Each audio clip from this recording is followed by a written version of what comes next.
Even though you have bought Bitcoin, it is still being held by Binance. For many people, that's perfectly fine if they simply want to trade. But if your goal is to truly own your Bitcoin for the long term, the next step is moving it into a wallet where you control it. This is called self-custody. Now let's move the Bitcoin we just purchased into our own trust wallet. Self-custody simply means moving your Bitcoin from an exchange into a wallet where you have complete control. Why is that important? Because if an exchange gets hacked, freezes withdrawals, or shuts down, your funds could become inaccessible. When you self-custody your Bitcoin, you are no longer relying on the exchange to hold it for you. You become the owner and the custodian of your Bitcoin. Now let's see exactly how to do that. Go back to Binance home screen. At the bottom of the screen, tap Assets. This shows all the cryptocurrencies you currently own inside Binance. Now tap on Bitcoin. This opens the Bitcoin asset details page. Here you will see options like Add BTC, Send and Transfer. Since we want to move our Bitcoin to Trust Wallet, tap Send. Binance now asks you how you want to send your Bitcoin. You will see different options. Since we are transferring Bitcoin out of our Binance into our Trust Wallet, select Withdraw Asset. The next screen asks for the wallet address where we want to send our Bitcoin. We don't have that address yet, so let's switch to Trust Wallet. Open your Trust Wallet app, open Bitcoin from the home screen. Now you will see two buttons, Send and Receive. Since we are receiving Bitcoin into this wallet, tap Receive.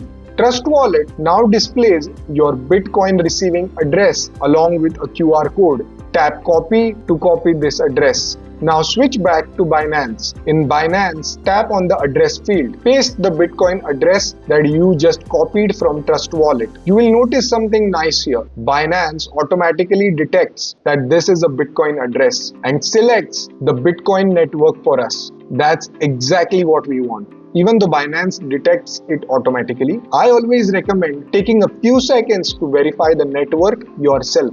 A 5-second check here can save you from making an irreversible mistake. Now enter the amount of Bitcoin you want to withdraw. As soon as you do that, Binance shows you two very important pieces of information. The first is the minimum withdrawal amount. In my case, Binance is currently showing a minimum withdrawal amount of 0.0001 BTC. Fortunately, we purchased around 0.00015 BTC. So we are above the minimum and can proceed. The second thing you will notice is the network fee. In this example, Binance is charging 0.00002 BTC as the Bitcoin network fee. Many beginners wonder, why am I paying a fee just to move my own Bitcoin?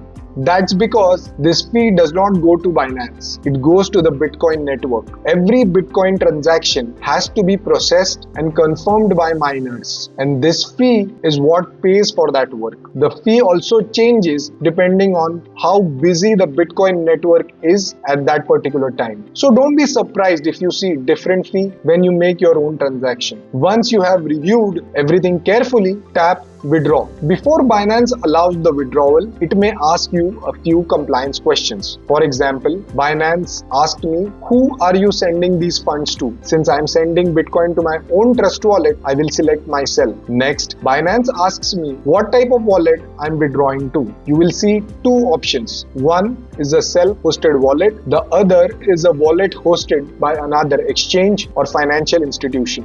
A self-hosted wallet simply means a wallet where you can control the recovery phrase and the private keys yourself. Since the Trust Wallet is installed on my phone and I control it, I will select self-hosted wallet. These questions are part of Binance's compliance with global anti-money laundering regulations. Once you have answered them, tap Submit. Binance now shows one final confirmation screen. Take a moment to review everything carefully. Check the destination address, check the network, check the withdrawal amount, and check the network fee. If everything looks correct, tap Confirm Withdrawal. You will then be asked to complete the required verification, such as email verification, SMS verification, or an authenticator app, depending on your account settings. Once you have successfully verified yourself, Binance starts processing the withdrawal. At this point, you will see that the withdrawal status says processing. Now, this is the stage where many beginners start getting nervous. They expect the Bitcoin to appear in Trust Wallet immediately, but that's not how the Bitcoin network works. Bitcoin transactions first need to be confirmed by the network, and that takes time. Binance also shows an estimated completion time. In my recording, it's showing approximately 1:33 p.m. This is only an estimate. It isn't a guaranteed completion time. In my own experience, Bitcoin withdrawals have almost always completed well within an hour, but the actual time depends on how busy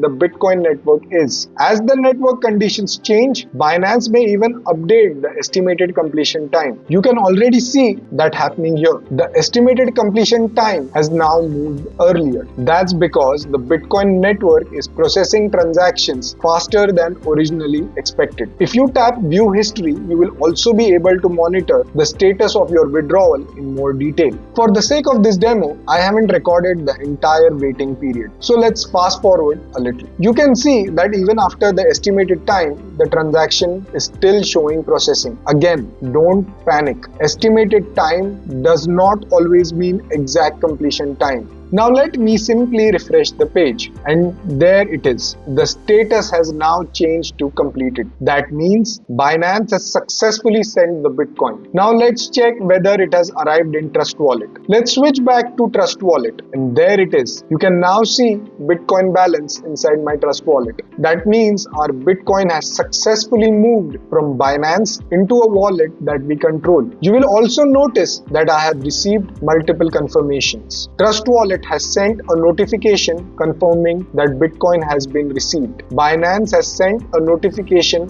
confirming that the withdrawal was successful. And I have also received an email confirming the completed withdrawal. Congratulations! You now know one of the most important practical skills in Bitcoin. Before you leave, these are the 3 lessons that can save you from some of the most common beginner mistakes when buying and withdrawing Bitcoin. Take 1. Before buying Bitcoin, always check Binance's minimum withdrawal amount. If you buy less than the minimum, your Bitcoin won't be lost. It will still remain safely in your Binance account. However, you won't be able to move it to your own wallet until you buy enough Bitcoin to cross that minimum withdrawal limit. Take 2. Don't panic during withdrawal. If your withdrawal keeps showing processing, don't panic. Bitcoin transactions are not instant. Every transaction needs to be confirmed by the Bitcoin network before it reaches the destination wallet. Sometimes this happens within a few minutes, sometimes it can take much longer. It all depends on how busy the Bitcoin network is at that moment. So don't keep refreshing the app every few seconds or assume that something has gone wrong. Patience is simply a part of using Bitcoin. Take 3. Self-custody comes with responsibility. One of the biggest advantages of Bitcoin is that you can truly own it, but with ownership comes responsibility. If you are using a self-custody wallet like Trust Wallet, make sure you safely back up your recovery phrase or secret phrase. Never share it with anyone. Not with Binance, not with Trust Wallet, not with me. Anyone who knows your recovery phrase can access your wallet and your Bitcoin. Treat it like the pin to your entire life savings. And finally, remember this one simple sentence. Exchanges are for buying, wallets are for storing. And once you have bought your Bitcoin, consider moving it into your own wallet if you are planning to hold it for long term.